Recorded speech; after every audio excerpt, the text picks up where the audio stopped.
Hello everyone, this is Will, And this is Alex. and welcome back to another episode of They Mostly Come Out at Night. Mostly. Man, I don't know how to feel right now. I feel great. I don't know if great is the way I would describe the way I'm feeling right now. See, we had a couple episodes of nothing. Of nothingness. Yeah, and that was horrible. And now we come to everything. Yeah, like too much, I think. All I have to say is thank God for bamboo gods and iron men. Now, I'm going to ask you a question. Maybe just an obvious question. Where were the bamboo gods and iron men? Was it I'm guessing it was a metaphor. I think it was bullshit. You know what I think it was? I think it's gobbledygook. Like this movie? Iron men. Because bamboo gods, no. No, there is no such thing in the movie. Are you sure? No. Or was the Buddha made out of bamboo? I highly doubt it. I do too. That was literally never said at all. So I think that's just gobbledygook. You think so? I think that's just some bullshit some producer thought of.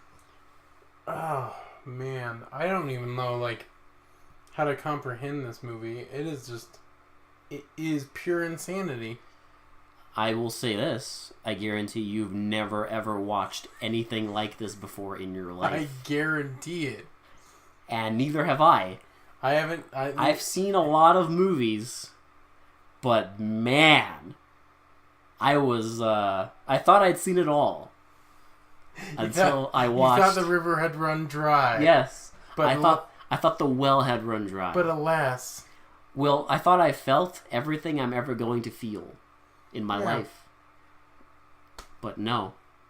This movie showed me new ways of embarrassment and shenanigans. Shenanigans. Emphasis on embarrassment. Yeah. Never...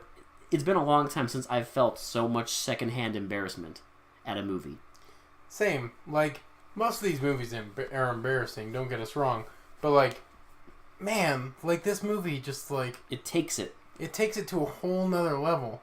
It takes the fucking cake and runs with it. This movie, incompetent, doesn't even begin to describe this movie. Misguided, I'd say. Yeah, it is probably the most misguided movie I've ever seen in my entire life. We said this multiple times watching it, that this is quite possibly the single most misguided thing I've ever seen. Where just what the target audience was. If you can tell me who the target audience was, I have no idea. Who this was made for, what they were trying to get out of it, is beyond me. The best way I can describe it is it's like a sitcom with martial arts scenes. No, it's like a really bad romantic comedy. We've all seen those, a couple goes on a vacation to some exotic location and shenanigans happen. We've all seen those awful, rom-coms. Mm-hmm. Yeah. Well, take that script and add in martial arts shenanigans. Sorry, my computer's making a bunch of random sounds. Stupid computer. Just add in random martial arts shenanigans into that shitty script. That is this movie. Yeah, but martial arts shenanigans doesn't even begin to describe how idiotic these scenes are. And this is the best scenes. I mean, it's hilarious to watch them because they're so bad that it's hilarious. It's funny. Should we get into the deets? I guess let's get into the deets. I got so baffled at the end that I literally stopped taking notes. You stopped taking notes halfway through. No, you were just I took a little bit more notes after that because you were just what the fuck? I had to try and catch up, but then you were just what the fuck? What is this? Okay, so let's get into it. So we get a foggy scene of two guys digging up a grave. Uh-huh. A ancient grave. And in the grave is a little, like, A sack. A skeleton holding a sack. And according to the movie, this substance is supposed to be the most powerful thing on the earth. Change the world. It's supposed to change the world. Now, in a way, that is true, but at the same time, I'll just... We'll get to that. Now we'll critique this movie, but I'm just preparing you. Just get prepared for the biggest slap in the face ending ever. Like, about 45 minutes from now, when we finally get to the end, just prepare yourself, okay? So, it's this white dude watching, these two Asian guys dig up this thing, and they hand him the sack with the thing in it. And then... And he stuffs it into his shirt. And then he kills them. Kills both of them. And that's it for them. And then we get... The evil guy talking about the pouch. And he reads out from a diary of some guy, like, in 1,000 years ago in China. And he's describing this substance, and it's like... Whatever this is the most powerful thing in the world. And then he talks about how he's been killing everybody involved with getting it. And there's just one person left. And it's the guy who, at the beginning, kills the two diggers. Yes.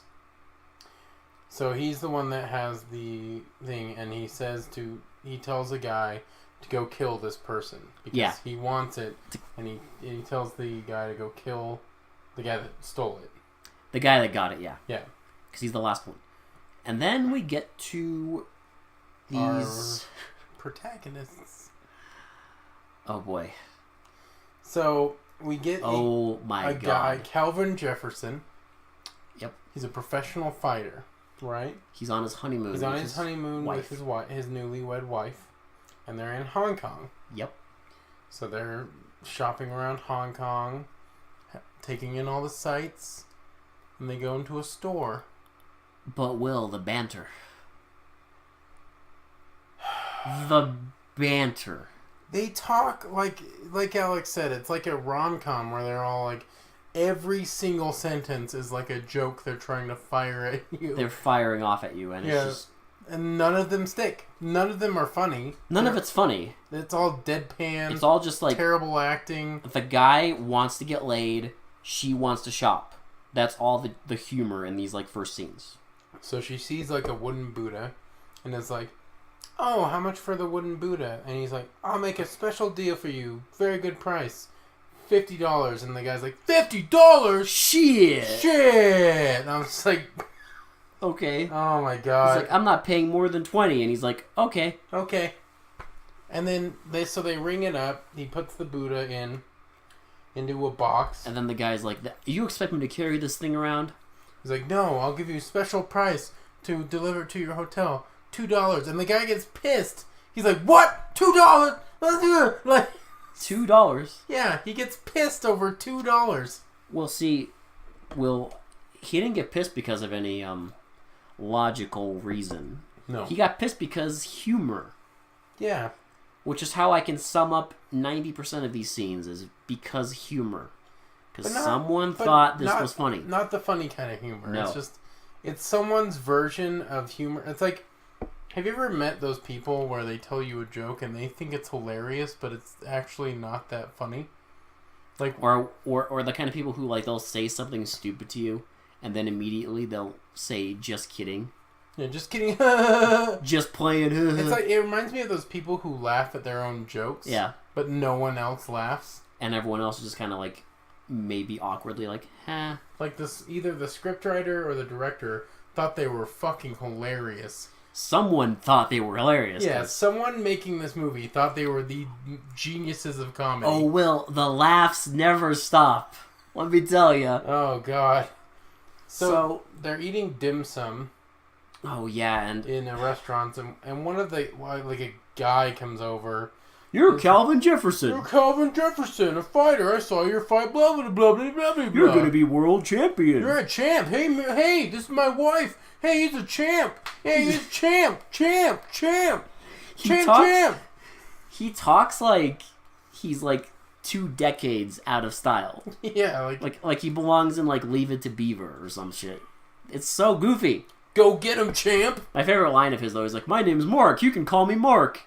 It's like, wow, dude. Oh my god. Oh my god.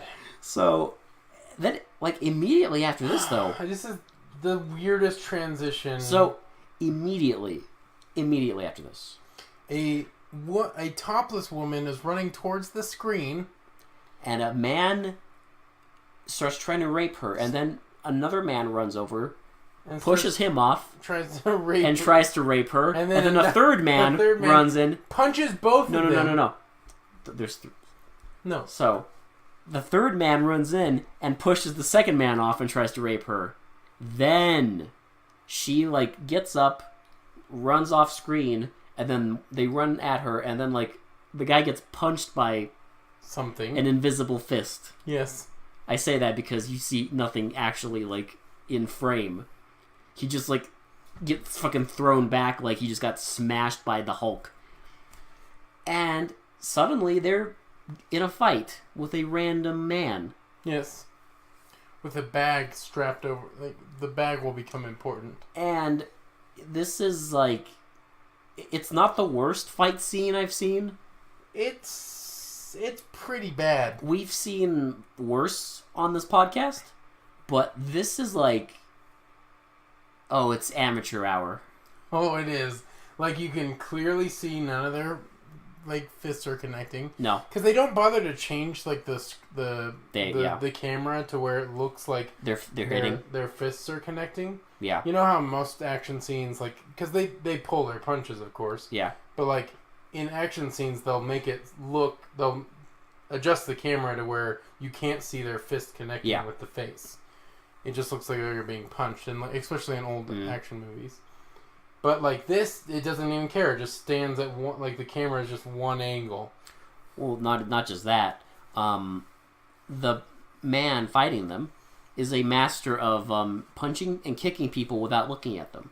Yes, he kicks behind him and punches behind him. Because I swear half of his kicks and punches are like he's looking at one person and punching behind, and it's just glorious. It's gloriously stupid. But they fight, and eventually they get the upper hand on him, and they just knock him out and throw him into a river, off a bridge into a river. And all I could think was, who, what, why? So then we get Calvin and his wife on a boat, and they're coming up on this thing, and a bunch of people are looking into the water. And it's the guy. And so Calvin pulls him out. Yeah. And starts massaging his back. Okay, so he starts like pushing the water out. He's like, he grabs him at like the lowest part of his back, and then like squeezes and like pushes his hands upward. Like I have never seen this CPR technique. Like he's literally pushing the water out of him. Yes. It's from his back, because that's how that works. I was like, at first I thought he was like going to do the CPR thing like on his back, but it was even dumber than that. Well, like you even said during the movie, you're like, that's not how that works. That's not how that works. But they one-upped it because I was not expecting him to literally push the water out of him. Yeah, because water starts coming out of his mouth when he's pushing on the guy's back. I was like, it's glorious. Are you serious?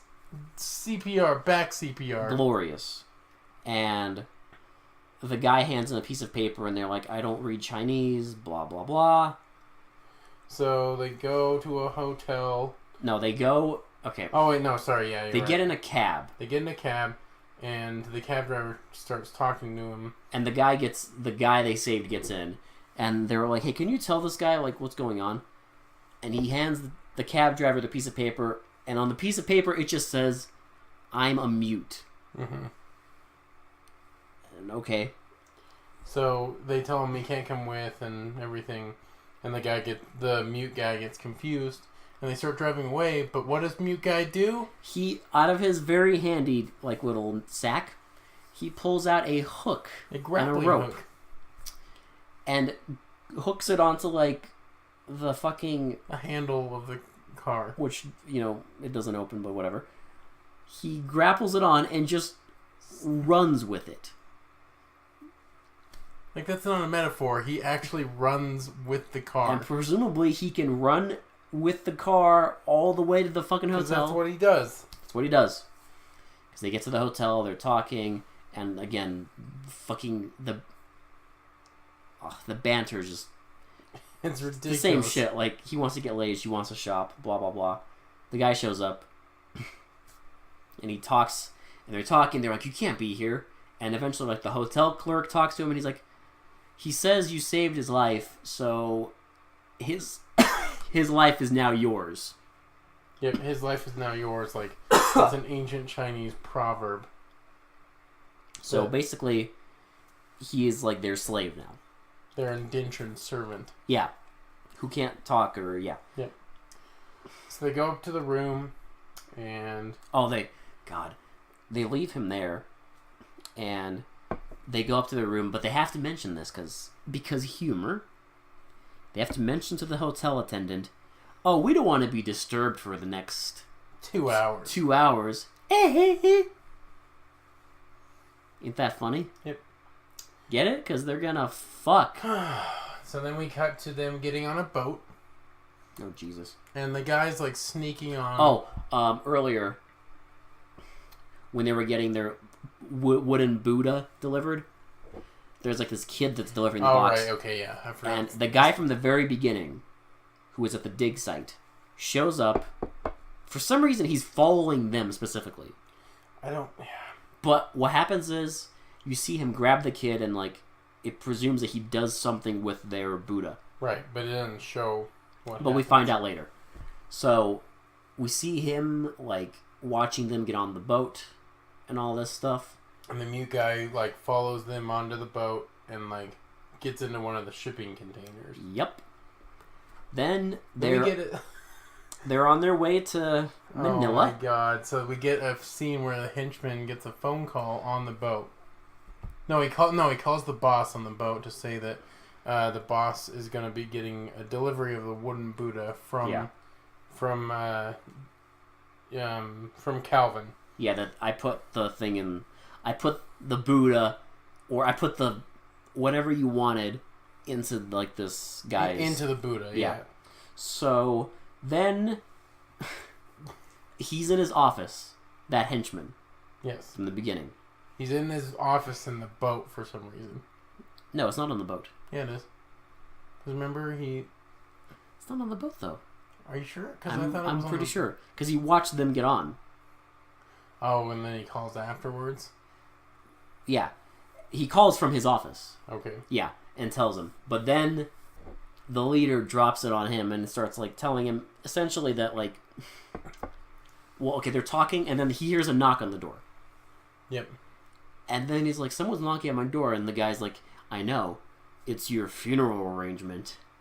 And the henchman's like, damn you, you think of everything.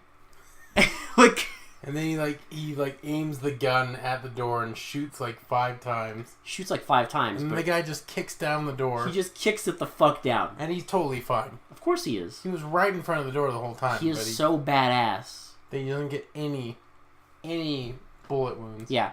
And the guy drops the phone, and the leader listens in on the whole fight. Yeah, about this terrible death scene where the guy's cracking his neck, but not really. He's just craning his neck. Well, first he just tosses him around. Yeah. And the guy breaks every single wooden object in the room. And then he breaks his neck, even though he just tilts his neck to the left. Yeah.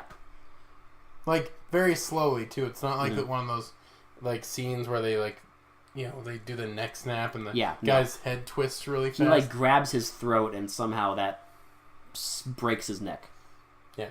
So we get a ridiculous scene of the boat finally arrives, and the shipping container we just get a shipping container getting delivered onto a dock, and then we see 2 feet bust out of the covered in like hay. It looks like hay. Yeah, but it's like the package materials. Yeah. And then the feet slowly retract into the box. And then we see his head. And the mute guy pokes his head up. Yeah. And, the couple go through customs. And they meet up with Calvin's recruiter in Manila. Yeah. Well, he's a former recruiter. Yes. That's letting them stay. Well, he sent his, driver to pick them up. Yeah, he's letting them stay in Manila. The mute shows up, and the guy's just like, "Oh no, not again! It can't be." Well, remember they're packing the Buddha into it, and one of the guys is like looking at the mute guy weird for packing the Buddha in. Yeah, like he wants the Buddha. Mm-hmm. So then they drive off. So they drive off without the mute guy because they won't let him. And follow he just him. hitches a ride on like a random taxi. Yeah, some shit. So we get a Jeep following Calvin's car. This is my favorite inconspicuous follower. He's like pulled up against the steering wheel and you can tell he's like trying to follow the car. He is like his face is right on the fucking steering wheel and he's like grinning like angrily. And of course they fucking see it. But then I don't know. Apparently it's a teleporting van because the car pulls off to the left. The van goes straight, and then in the next shot, the van is right in front of him. So they stop. They pull guns on him, and they open the trunk. And the mute just jumps in out of fucking nowhere. Just beats the shit out of him. Beats the shit out of them. Quote unquote beats the shit out of him because another god awful fight scene. Well, he beats the shit out of most of them backwards. He doesn't even look at them. He just punches behind him. Kicks behind. Just all willy-nilly. It's great. Anywhere he punches, they just happen to be there. Yeah. It's great. And, he beats the crap out of them. They drive off. And the guy's like, oh, maybe you're good to us after all. Yeah, you can get in. Yeah. So they go to the recruiter's house. And they start talking all this, fighting bullshit. They're like... More banter.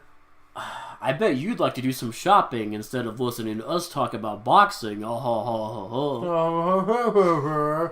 And then it's more talking, more him trying to get his dick wet. More her talking about shopping. More fucking recruiters talking about goddamn fights. And then the recruiter's talking about getting his dick wet. And it's just it stupid. Doesn't... Okay, I will admit, I don't remember any of the dialogue, but it doesn't fucking matter. Well, look... Well, I'm not gonna lie to you. I felt embarrassed watching this. Did you? It's embarrassing because every line is supposed to be sassy or witty, and it just isn't. It's just, and don't even get me started. What about the shower scene in the next scene? Well, don't even get me started on the elevator music in the background. In every scene, just awful. Yeah, it's great. Oh god. So then it cuts to a scene of Calvin trying to get his dick wet. Shower. Yeah, she's taking a shower, and he sneaks into the bathroom. No, not yet. It's a little later. So they're just talking, and the guy, the recruiter is like, "You guys have my house for the next 3 days," which is very convenient. And then we get a random scene of the bad guy and his Oh yeah, his wife assistant woman watching just a bunch of women awkwardly dancing. Yeah, and I do mean awkwardly. And trying to strip in front of them. I guess they're picking new recruit. I have no idea what's going on. They never explain what he does.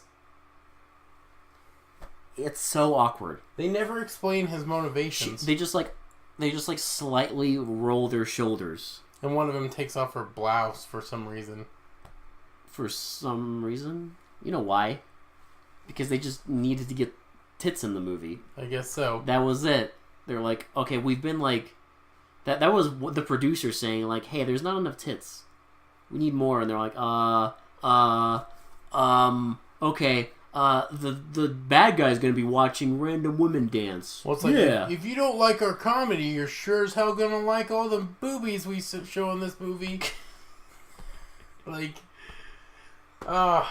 Is that how it works? It's plot, boobs, plot. It's more like... Is this Game of Thrones? Bad joke. Trying to be witty. Action scene, boobs. Oh, but Will, the bad joke and trying to be witty, the magic is that is the same scenes. Yeah. It's totally... And it takes up, like, most of the movie, unfortunately. Oh, it's... Too much of the movie. Misguided. Yeah. So there's that. And then we get... The wife is in the shower, and we hear, like... Okay, I don't know what it is with the sound effects in this movie, but they're all wrong. So when he knocks on the door, it's like... But it's like... No, when people in this movie knock on doors... It's like 20 people knocking on a door. It sounds like there's a fucking, like, mob outside your door. Yeah, they're all banging on the door. But it's, like, supposed to be one person. Yeah. And he's knocking on the door, and he's just, like, you know, trying to get his dick wet. And he's like, hey, you better come out here with, like, no clothes on or something like that. And then he gets in the bathroom with her, and... They joke again. They joke, and they fucking get in the shower together, and then she leaves or something, and then... Oh, God. They're talking, and they look at the fucking statue they bought, and she's, like, rubbing it. And he's, like, getting jealous. He's getting fake jealous that it's she's... It's a joke, Will. And then she's like, what? You don't want to do an orgy? And he was like, you're going to need more women here. And she gets, like, fake jealous. And it's goddamn stupid. And then he gets in bed and takes, like, 5 hours taking his boxers off and, like, fucking pulling the covers up to, like, the perfect... He, like, pats the bed. To get in. And then she gets in, but she doesn't get in on the side that he pats. No. Plot hole. Because he magically moves over. He moves over, and then they fucking cover themselves completely up, and then and then we get the worst assassination attempt I've ever seen. Not yet. There's more comedy. Cause oh yeah, the mute guy, show the mute guy. He's sleeping outside their door, and then he hears them like dirty talk. And he starts, like, giggling. Will, I wanted to die. I'm walking away. It's like a 6-minute scene and it didn't end. I was dead inside after this scene. Because I was just like, please stop. But hey, they kind of redeem it with the worst assassination attempt I've ever seen. If all else fails, Will, do bees. Do bees. Bees? Question mark? Bees? Question mark. So we get a guy, like, literally sneaking up to their window, and a beekeeper's out. Let's set this up. Because I was immediately, like, asking... He's just at their window, and I'm like, why the fuck is he dressed like a beekeeper? He has, like, the beekeeper hat on, and, like, a long sleeve denim jacket. He has the beekeeper, like... It's like that like net they put over their head. Yeah, the netting. But the hat is like a safari hat. Yeah. And I'm like, why the fuck is he dressed like a beekeeper? But he has like a long sleeve. He has gloves, a long sleeve Levi jacket, and like long pants. But I was just like, why is he dressed like a beekeeper? And then he picks up a box, opens it up, and releases bees into the room. And I was just like, oh my god. And they still haven't gotten to having sex yet. No, they finished. Oh yeah, because it's nighttime. Okay. Yeah. So they're just finishing and like still dirty talking, and then the guy gets stung. He's like, "Ow, what's that?" And then she's like, "Ow, oh, it's bees, bees!" And they start running out of the room. Ugh. And after they run out, the guy who released the bees goes in there and grabs the Buddha. But while he's grabbing the Buddha, the mute guy sees a flashlight in their room. So the beekeeper comes out of the room, and the mute guy is there to meet him. And they fight. But then the mute guy gets stung by bees. And then the guy escapes. As I said, when all else fails, bees. Did we mention this movie's ridiculous? Oh, really? Yeah, no, this movie's very serious. It's entirely serious. So then we get a scene... The next scene is especially serious when they bring the Buddha back to the bad guy. And the bad guy's like, okay, break it open. And he has his henchman. The guy... like, karate chop. Splits it. And then he's like, more. Splits it again. The guy's like, it's gotta be there. And then the guy just keeps chopping and chopping away until it's like little pieces of the Buddha. I swear to God, I was waiting for it to just be like dust.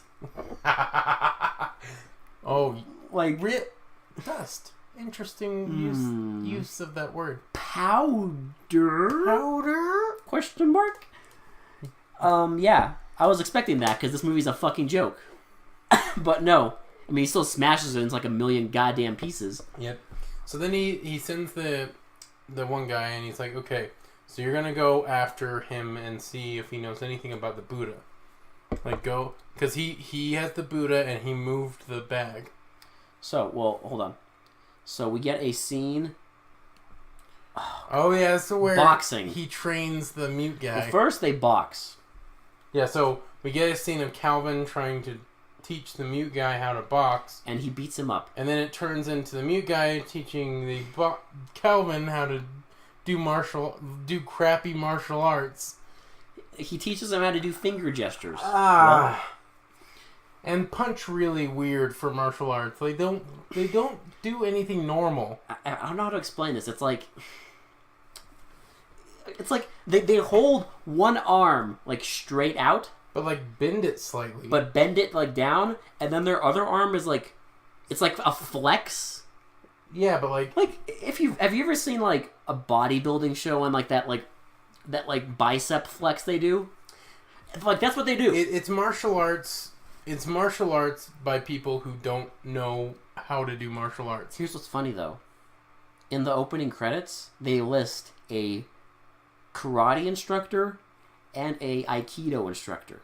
Which is weird. Which is fucking hilarious. It's fucking hilarious because they don't use real martial arts. It doesn't even look like they're trying. This is the most real, Will. Apparently. So, then the bad guy is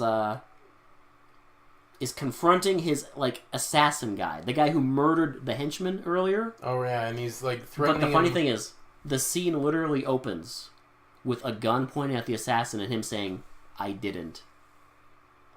Oh, we forgot the detective. Clouseau, fucking stupid fat guy, coming in and asking a bunch of questions and saying, oh, it's strange how they would be after a Buddha. He's like, Let me just say something. And I'm not saying this is real, but what if the Buddha statue isn't actually a Buddha statue? Well, and then they spend 5 minutes jerking each other off just by oh, it's strange. Yeah, I didn't say it wasn't strange, but it is strange. Yeah, it is, but I didn't say it wasn't strange. Yeah, but it's strange, but I'm thinking it's strange. It's strange. Will. I'm not saying it's not strange, but it's strange. It's strange. It's strange. Oh my God. But Will, you don't understand. You know what this is? It's strange. It's comedy. It's not. It is. It sucks. It's a knee slapper, Will. No. They just fucking go to blows, just fucking, oh, strange. No, Will. Oh this my is, God. Movies have those, movies have the dumb cop character, right? And, well, in this movie, they decided to take that to a fucking, an absolutely... a monumental level? Insane level. Because he's fucking dumb as a bag of bricks. And again, all he does is, repeat what other people say. And it's all, again, pretend witty banter. Well, the boxer guy will say something is weird, and then the detective will be like, yeah, that is weird. That is weird, huh? But I didn't say it wasn't weird. I hate this detective. Yeah. He's the most annoying character in the whole show, and they're all fucking annoying. It's stunning. It's truly stunning. Him and the mute guy, I swear. Oh, there's also worth mentioning, the mute guy, always makes, weird faces for no reason. Well, I know why. 'Cause funny. It's funny. It's hilarious. Get it? He's a mute Chinaman. He makes weird faces. Ah ha ha ha! Knee slapper. Oh my god, you genius! But that's strange. So.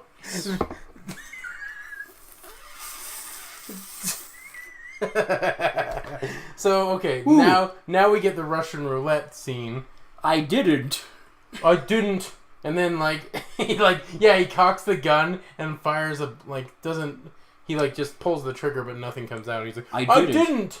And then the evil guy keeps recocking the gun. Well, if not you, then who? And he's like, I think it was the black man and his wife. Yeah, they know something about the Buddha. So he's like, okay, I want you to I want you to go after Calvin. But make it I don't know, subtle or quiet or whatever. So here's what he does. Calvin's running with the mute guy. They're running and training. In a hilarious scene where they're both running and the mute guy keeps making silly faces. Yeah, just making stupid faces while they're running. Assassin joins in on the running and he makes eye contact with Calvin and they have a race. They just, hey, and then they just race. And the mute guy's just on the beach, just struggling. training. He's doing punches and kicks. He starts and doing backflips, fake martial arts again. While, imagine this, okay?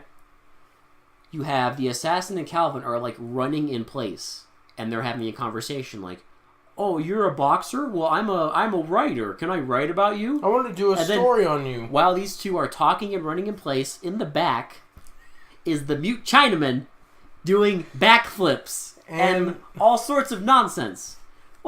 It's one of those. It's one of those cheap commercials where there's something funny in the background while two people are talking about it's just dumb. It's like a Geico ad or some shit. Two people are talking about car insurance, and in the back is someone doing karate. It reminds me of that commercial where the baby's doing stupid shit in the back, backflipping and doing a handstand and stuff. Yeah, and they're talking about car insurance. It's even funny because it's just stupid. It's not funny. It's even weirder because the whole scene has no music. It is just the sounds of their fucking legs doing the fake running. Yeah, it's fucking weird. It is fucking weird. And they're talking and eventually... So the guy's oh, let's go to a massage parlor so we can talk... Let me talk more about this over a massage. So they go to a massage parlor, and the detective and his, Oh my god. his deputy or whoever are watching. Oh, it says King Massage. It looks like a massage parlor. And then he gives the binoculars to the detective, and the detective's oh, it says King's Massage. It must be a massage parlor. Yeah. Why didn't you tell me that before? I hate it. But don't forget, the detective is also stupid. But what if it's not really What a if massage it's not parlor? a massage parlor? Fuck. Which I guess is right. So they go into this massage parlor, and there's just a bunch of topless women walking around. Well, of course. Because the movie had to fill the booby quota. In the 70s, you have a certain tit quota you have to fill. Especially in a B movie, Will. Yes. You have to fill the booby quota. Because if you have nothing else, at least you can pertain to men who like boobs. So there's very strategic camera placements here. Where you get full views. Where when the two guys are talking, they're the rooms are apart. They're across from each other, but every time they show one of them, there is very conveniently a pair of boobs just right in front. Right in front. And then we get a hilarious scene of mute guy getting a massage from the henchman's, the big bad's assistant lady, and she's trying to seduce him. Yeah.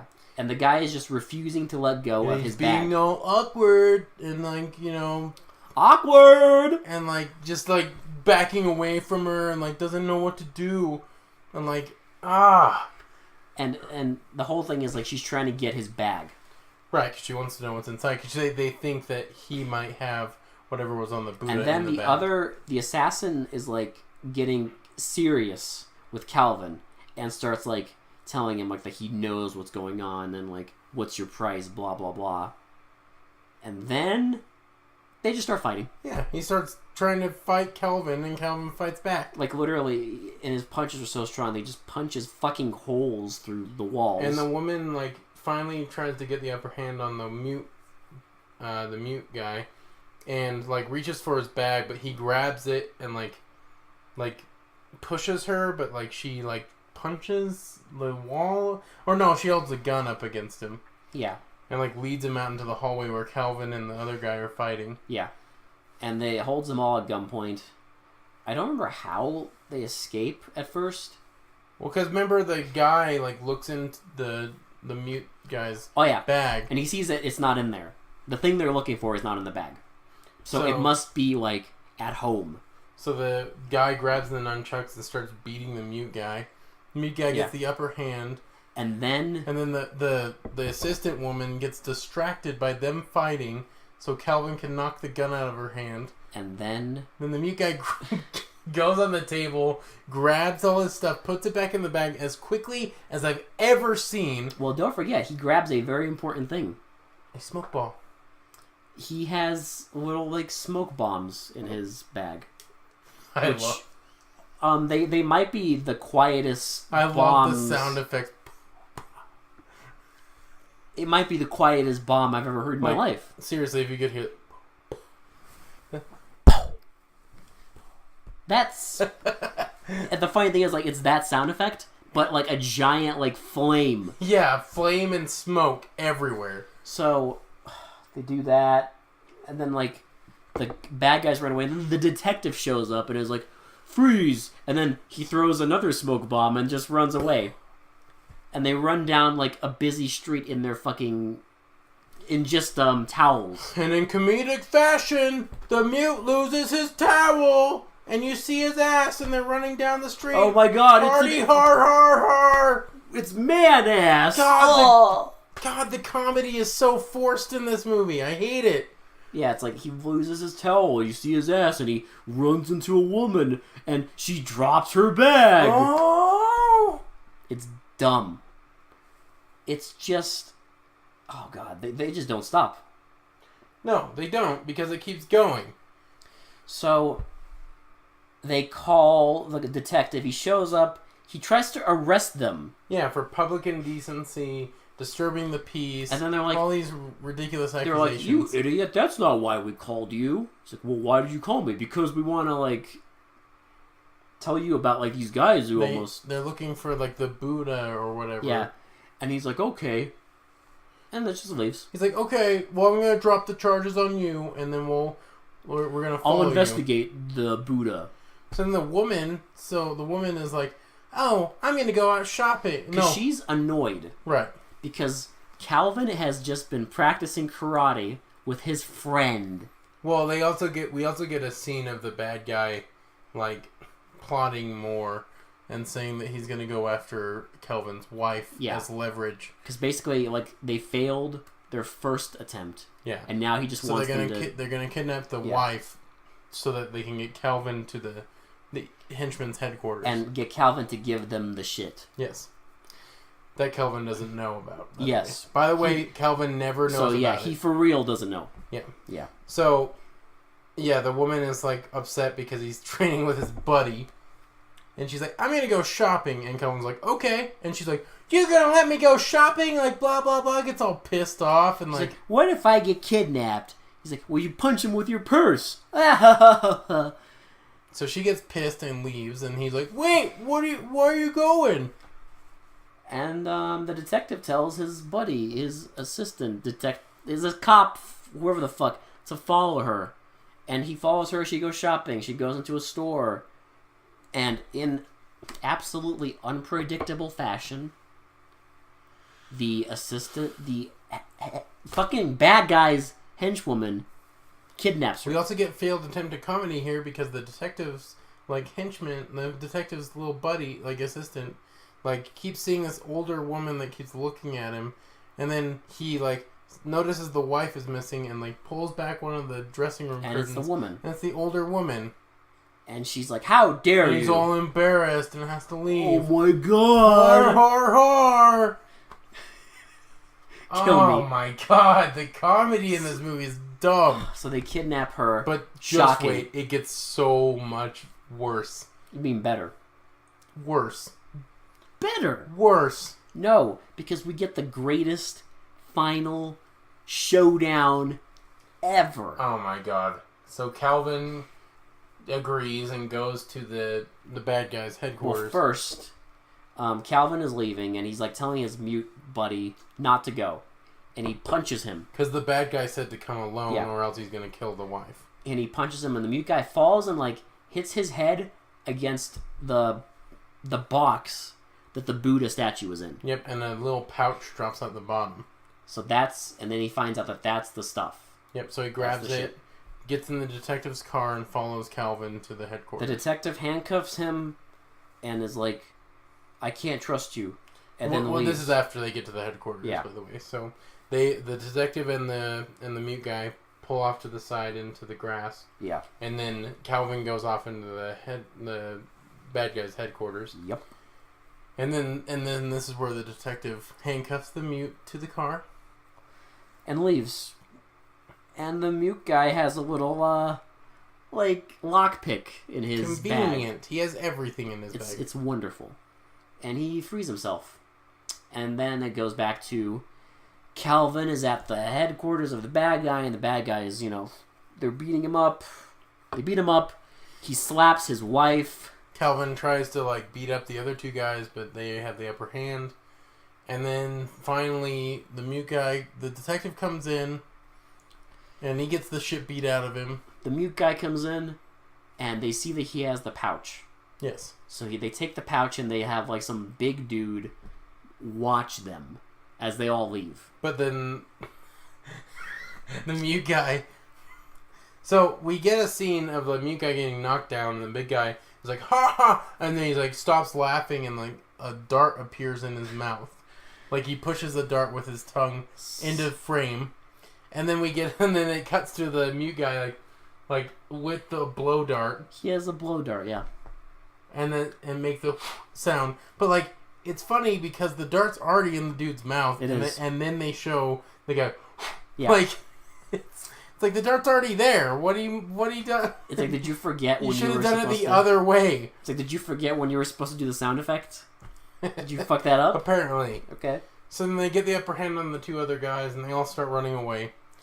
The henchmen, the bad guys, helicopter lands, but apparently it's 50 feet away from the fucking headquarters. No, it's 50 fucking miles. Yeah, because they're running forever. Yeah, and eventually the bad guys come to a strategic dirt mound. Yes. Because they all take cover under this fucking mound of sand in the middle of nowhere, while Calvin and his mute buddy take cover in some trees. And then the wife bites the bad guy's arm. The bad guy runs away with the pouch, and then we get the wife versus the assistant lady. And we get Calvin versus the assassin. And the mute guy versus the other assistant. The henchman, the Asian the guy. other martial arts assistant. Yeah. So we get 3 fights simultaneously, and they're all hilarious. In separate ways. Because the women just wrestle. Yeah, and it's of course a bunch of upskirts. Shocking. They they'll tousle each other's hair and Shocking. roll on each other and wrestle each other down, but they never actually hit each other. They never hit each other. It's hilarious. And then the Calvin and the assassin are fighting. The assassin pulls out 2 knives. Well, he pulls out a knife, and then it somehow becomes 2 knives. He's a magician. I don't know how he does it. He's a magician. He summoned a second knife. So they fight. It's not worth explaining. It's a fucking awful fight scene. It's Calvin vaults into action. It's okay. I love when he jumps. Oh, and God. then it shows him just landing on the ground. He doesn't punch or anything. He just jumps and lands. Well, it looks like he jumps 50 fucking feet. Yeah, it's then funny. he just lands normally. It's okay. Then the martial arts guy The martial arts guy is fighting the other martial arts guy, and they get knocked into water. He has a breathing tube, and he tricks him with it. Yep, and then I guess, drowns the guy, even though, like, he, like, wraps his legs around him and, like, fucking chokes him down into the water, and then he, like, disappears. And then he, like, looks for him and then just leaves the frame. But they never show him again, so I'm guessing he's dead? Maybe? Maybe? I don't know. So that happens, and then eventually, Calvin does kill the other guy, too, by choking him. Yeah, he chokes him, and the lady assistant gets away from Calvin's wife. The good guys all meet up, and oh my god. And then we get the other henchman, the fucking beekeeper guy. Oh god. The detective catches up. Yeah, and starts like and he has a rifle. He has a rifle now. And he shoots at the main bad guy, and there is a insanely sped up shot of the bad guy getting on the ground. It's like they couldn't like it's like they weren't satisfied with how slow the bad guy like dropped to the ground. So they sped it up, and it just looks comical. It's so obvious. And they shoot at each other, and eventually the beekeeper guy gets up and then starts to run across, but then he fucking charges at the detective like it's a goddamn World War I movie. And the detective just shoots him. It's like, what did you expect? You just charged at him? Okay. Like, this is my oh shit. It's like, oh shit, I'm gonna do it! And then he just shoots him. So and then the bad guy gets to the helicopter. He gets in the helicopter, and then the assistant woman runs over, and she's like, hey! Then he, like, opens the door, and they fight.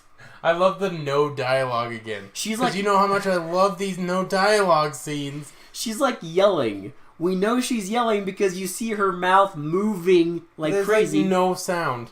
But apparently, she grabs the sack. And he kicks her out. And he doesn't notice. Knocks her the fuck out. But what's funny is he knocks her the fuck out by, like, kicking her once? Yeah.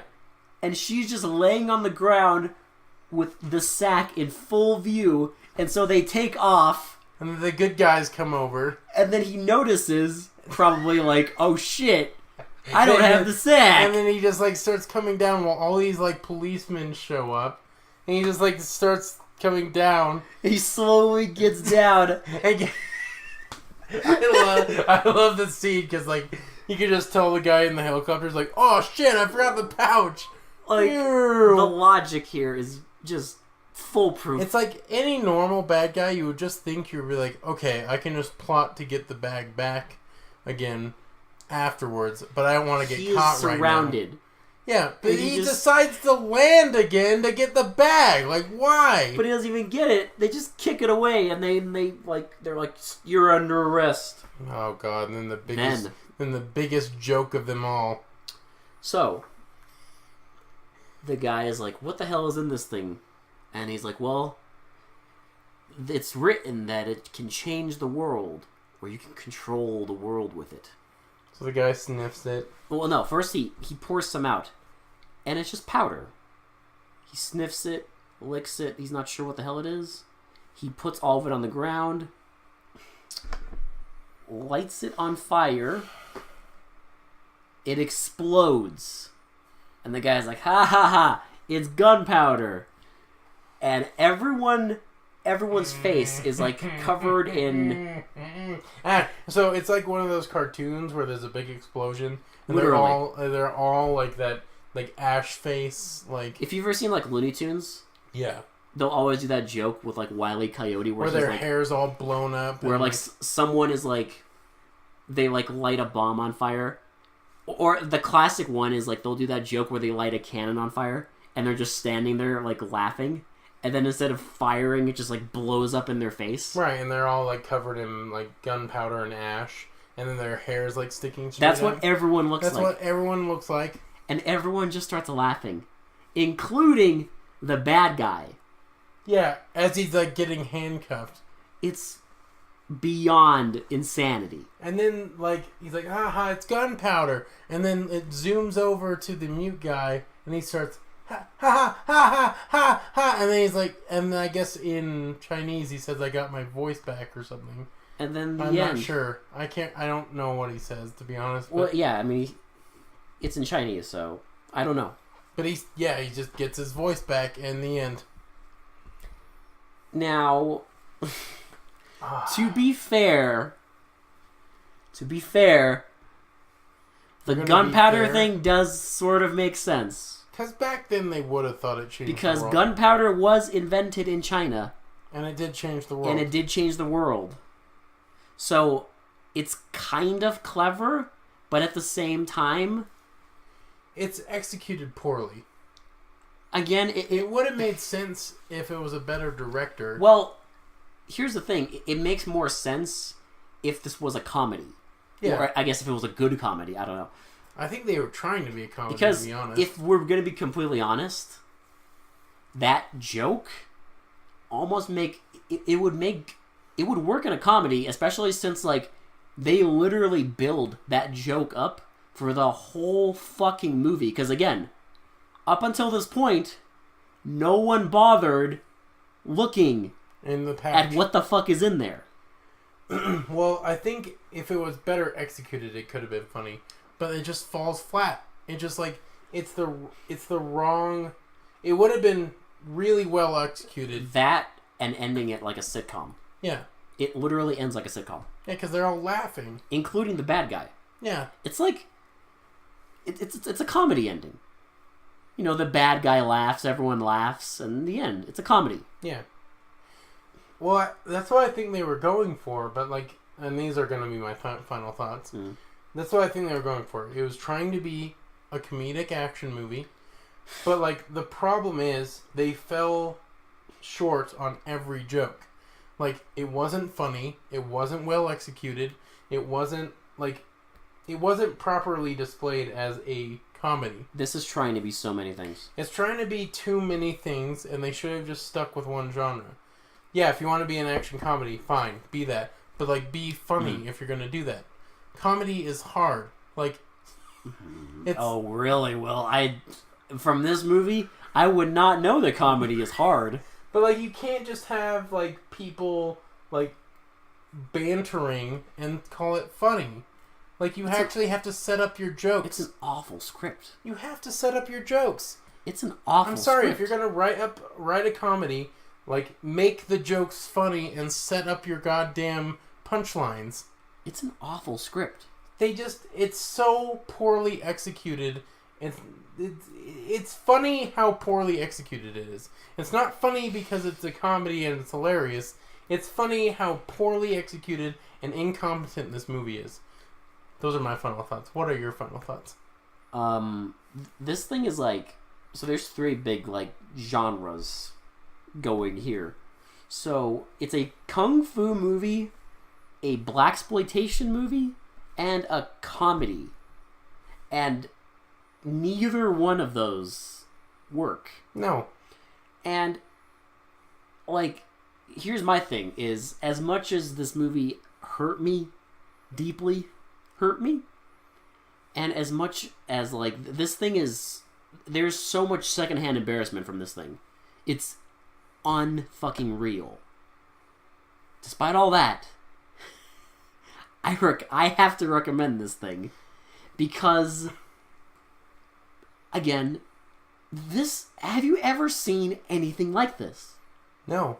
Like, we mentioned in the beginning, but this is one of the most misguided fucking movies ever. Who the fuck is the target audience for this thing? I have no idea. Okay, if you're an action fan, fuck no. You're not gonna get action. If you're a blaxploitation fan, hell no. Hell no. A rom-com fan? Are you fucking kidding me? Even if you have the lowest standards for any of those genres, this fucking sucks. It fails on every front. But I think... And if it was just one of those... If it was just a bad blaxploitation movie or just a bad kung fu movie, like, it would be boring. But the fact that it's all of these things in one, I think is what makes it so goddamn weird. And why I have to, like, recommend this thing. Okay, I can see your point. And, like, and even that, like, but every little thing about it is wrong. Like, the music. Yeah. The fucking elevator music. Or the audio. Like there's or the sound effects they use. There's scenes where like you can't hear the dialogue, but the sound effects are like cranked the fuck up. Well, there's also scenes where the sound effects are like some will be low tone and then some will be like loud as fuck. Or like, and then others will like be the wrong timing. Yeah, and, like they'll be punching each other and like it's a punch because you know the other guy like reacts, but there's no sound effect. And then the next time they do it, there is a sound effect. But it's loud as hell. Like, it's weird. But okay, so there's a whole like there's also like in that scene where they're boxing, in the beginning of that scene, you hear like random crowd noises. Yeah.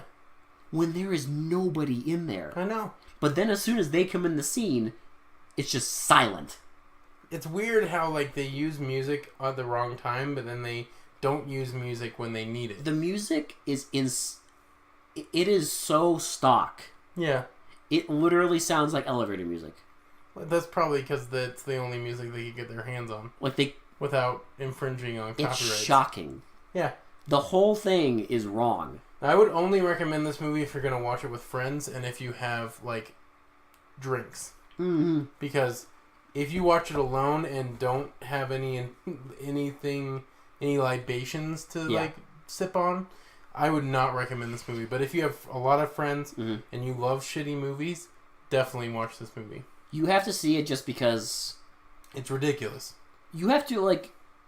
It's just wrong. Yeah, on so many levels. Like, if you think you've seen movies that are just misguided, and you just watch them and you're like, who the hell, like, made this? Yeah. Like, why would you fund, as a producer, why the fuck would you fund this thing? Yeah. Like, who would see this? If you thought that, trust me. You ain't seen nothing. You haven't seen shit until you've seen this. Yeah. If you want to watch it the way we watched it, actually, it's a pretty good film version. Surprisingly, they cleaned up the video. So we actually rented this on Amazon. I don't know of any other way to like see this thing at all. I don't think it's on YouTube or anything. So no. What's funny is I watched a little bit of a trailer a couple days ago, and the quality of the trailer was so terrible that I was like worried. I was like, oh god, I hope the movie isn't like... But it's actually cleaned up, which is shocking. Someone like kind of restored it, actually. Which is fucking shocking. Because this thing is beyond obscure for good... maybe good reason? I don't know. Let's just hope this isn't like a Devil and Leroy Bassett situation where I pay $5 to rent a movie and then literally like a month later it becomes free on Amazon Prime. Oh, that would be great, because then I'll fucking... Because then everyone has to see it. But then we'll also know that Amazon's like, yeah, this poor fucker rented this movie. It means someone's watching. Let's make it free so people can watch it. Someone's like aware and like, okay. And if that actually happens, you're welcome. You're all welcome. I'm providing a service for us. Because you can all watch Bamboo Gods and Iron Men. Okay. What a title. What a great title. Nothing to do with the movie, but it's great. You have anything else to add to this fucking insanity? Get lots of drinks. Get lots of friends. Prepare to spend $5. Have a good time. That's my final thoughts. 95 minutes of... pure insanity. Of wrong. Yeah, just wrong. Just the wrong way to do any kind of movie. 100% wrong. It's great. Something about those... Okay, this is like the fourth movie we've watched filmed in the Philippines. Thank fucking God it wasn't as boring as the past few movies we've watched. No, this is much more entertaining. Oh my God, I'm so happy. That's the saving grace here. Like, at least it's not fucking House of Seven Corpses. Thank fucking Christ. It's not House of Seven Corpses. Well, also, thank Christ that unlike the last two movies, this does make sense in its own stupid way. It explains everything. It explains things. And people actually, like, you know, how people die. Yeah. There's not, like, scenes that happen without any explanation before or after. Which, I know these are very, very low standards for movies. But we kind of have to have low standards if we're going to watch these movies, but okay? we've been We've been wronged. We set the bar fucking low. Very low. So we almost have no standards when we watch these movies, and that's the way these reviews should go. We can't have any standards if we're even gonna get an ounce of enjoyment out of these movies. You're goddamn right. But anyway, thank you guys so much for listening. Thank you guys for tuning in. Man, what a ride it's been so far. I'm enjoying the hell out of this podcast. Yeah. We're at 3,000 downloads, 11 followers on Podbean at least. We got even more on YouTube. Going. It's great. I love it, and I hope you guys know that we're going to continue. I'm sorry the schedule's been so fucked lately, but we're really trying to get it back on a level. Regardless, we are still recording. We're still going to be here. I'm not planning on quitting anytime soon. Nah. So I don't think either of us are. There's always bad movies. Exactly. And we got a lot more years to go, so I'm excited. Thank you guys again so much for They Mostly Come Out at Night. This has been Will. And this has been Alex. And we will talk to you all later. Bye. Yeah. Yeah. Ah, it's gunpowder.